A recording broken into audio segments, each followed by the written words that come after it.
My name is Chelsea Eisenga, and I currently teach at Zuni Christian Mission School in Zuni, New Mexico.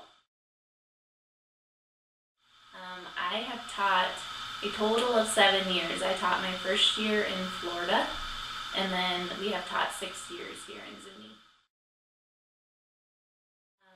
Currently, I teach 5th through 8th grade math and Bible. Previously, I taught just 5th and 6th grade math and Bible and science. And the year we were in Florida, I taught 7th grade science and 1 high school anatomy class. I really like the middle school age, just because they are starting to grow up a little bit, but not too old yet, so they still can have a lot of fun, and they're really at an age where they are good at starting discussions and yet are innocent, and that part is really fun. I like the middle school age.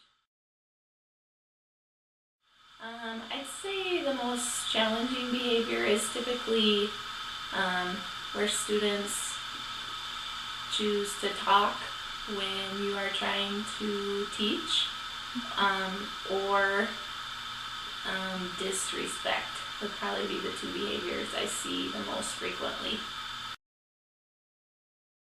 Where the students really respect the teacher and others in the class, so that if the teacher's talking or someone else is talking, they are listening.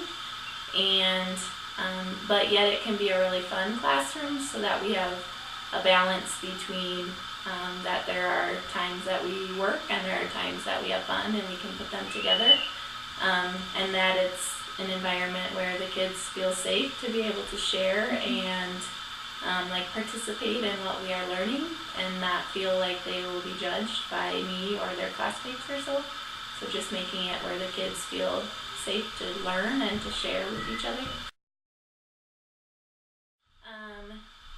At the beginning of the year, we talk about rules, and we have a bulletin board in the room that has the rules posted, and so we go through each rule and what it means, and ask for kind of examples from the kids of how they could display those behaviors, and then we frequently remind them of the rules and talk about them, and how the classroom can be better if we all follow things.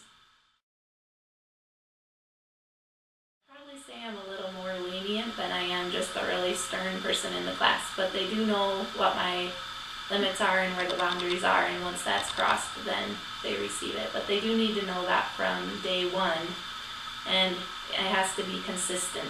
I think that's been the biggest thing I've learned, that if I'm inconsistent in how I give out consequences, the kids really catch on to that, and they try and find the loopholes of when I'm going to be consistent or when I might be more lenient at things. So when I say something, or this is how it's going to be, I have to stick to that and be really consistent with it. Otherwise, the kids really find ways to take advantage of that.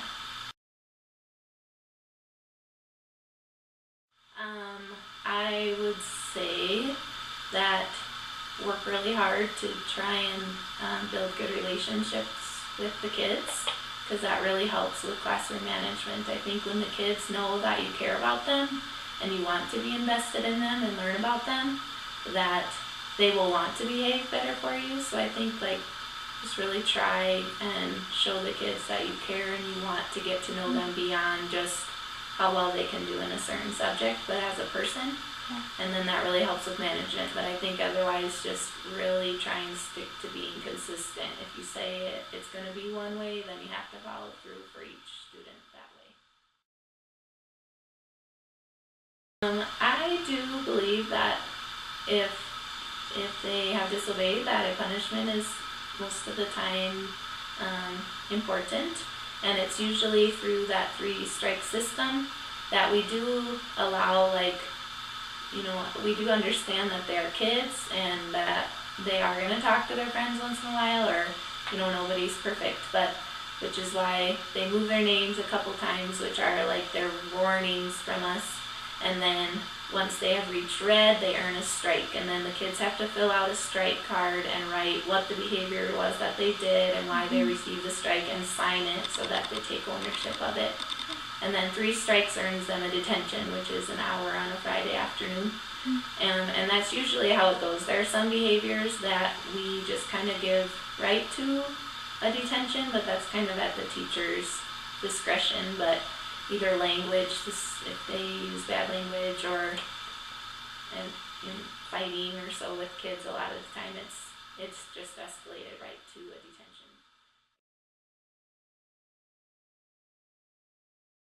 I mean, I try and make eye contact with the kids and kind of just, they can kind of see the look on my face that I'm watching them, that they should either stop what they're doing, whether that be talking with someone, working with something when that's not what we're working on at the time or so. If they don't just catch the glance, I might just say their name, and saying their name is enough attention for them. I do walk around the room frequently. Individually, I like to give a lot of verbal praise to a student based on either a good answer or that I've seen good behavior between them and another student, or for helping somebody out. So a lot of just verbal praise, and we do individually for work, or also just if we've noticed things kids have done. We have a student of the week board, and we put their name up at the beginning of the week and their picture we've taken, and then either like a copy of a work they've done really well, or we just write a reason on there, like they've been a really good friend to people this week or so, and then they have student of the week privileges for the week. I do class kind of positive behavior as well, where we have like a link system that they can earn points, and if they earn enough points, they work towards a goal, and some of the goals are more links than others. Like it might just be a no homework night, or extra minutes at recess, or PE, or worked up to like the big prize of a party that they earn as a class. Yeah. So like a really good day of good behavior in class earns like extra links on the board as a class, or for each assignment that gets turned in, they add 1 link to it, so they know that they're helping each other out, and we add links to the class so they know that we are like praising that they did their work and they did good at it.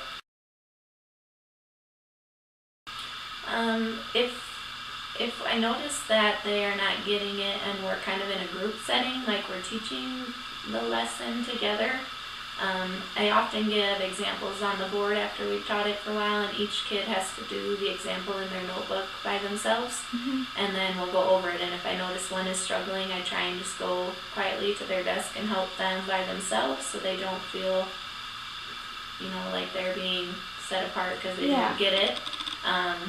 Or I just have them pair up with the person next to them who maybe did get it, and have the partner like explain to them the steps of it, or maybe just how to get started, because it might just be one of the steps that's kind of stepping them up. But I kind of try and do it quietly, because at middle school age they're kind of embarrassed if they don't want to be embarrassed around their peers, and so it's a lot of just quiet work with them by their desk and just encouraging them, and like trying to work through step by step what we talked about during the notes part. And once they can get started, a lot of the time they understand how to do it. They just kind of need the encouragement. So it's a lot of just quiet encouragement with the kids one-on-one. I do once in a while do the whole class thing, and a lot of it would probably be with the noise level or so in class, and it's a mark. And I realize not everybody is involved in that, but I feel like those who maybe weren't involved could have helped their classmates to try and remind them to be quiet or so. Like I feel like everybody has a part, whether they're the ones who were talking or the ones who were just kind of the quiet bystanders who didn't really do anything. So we do talk about that too, that like you have a part to play, even if you're not making the distraction, that you can remind your friends to be good. And we have once in a while had some like bullying issues or so too, that that it might have not been the whole class, but like there's a group of 5 people, and we want to help them keep each other accountable. So if something is happening with one of the 5, we kind of have all 5 be involved in it, so that they work to really remind each other positively, like to behave well, and so that would probably be most of the time I would do a class thing. Otherwise, I just try and handle the issue based on who's involved, but it would mainly just be taking away little minutes at recess or so consequences. We have set up contracts, and I do think for the most part they work, and we pick a contract based on what the student really needs. Some of them are like contracts because of negative behavior, and we set up some to try and reinforce the positive behavior of kids. Some of the negative ones that we have done would be a student that has continued to display negative behavior and has received a lot of consequences, and then the consequences they're given have not changed their behavior at all. Then we put them on a contract, and then we have to meet with the parent and the principal and the school committee, and it's all working on it together. And then usually it's a behavior contract that says, like, if they do that behavior again to receive like numerous detentions or so, then they would earn a strike on their contract, and they're allowed 3 strikes, and then the 4th one they would be removed from the school. So those are if just regular consequences in class are not working for a student.